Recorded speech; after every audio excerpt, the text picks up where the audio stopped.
একটা ছোট্ট গ্রাম ছিল, নাম তার সিন্দর গ্রাম। ওই গ্রামের এক ছেলে ছিল রাজু।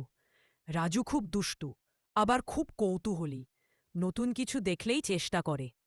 একদিন রাজু বাজারে গিয়ে একটা পুরনো মোবাইল কিনে আনল।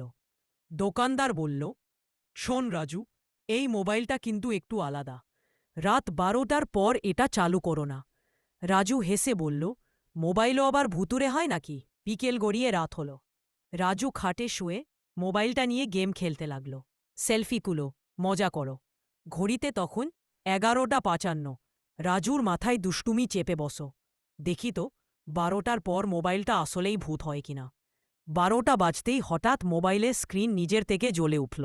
স্ক্রিনে লেখা, হ্যালো রাজু, আমি মোবাইলের ভূত, চার্জ দাও।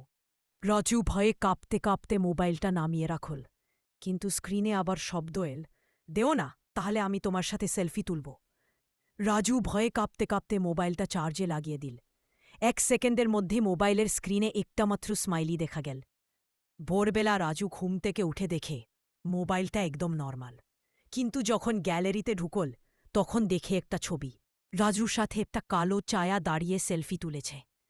সেই দিন থেকে রাজু আর রাত 12টার পর মোবাইল হাতে নেয় না। আর গ্রামের সবাই এখন তাকে ডাকে মোবাইল ভূত রাজু।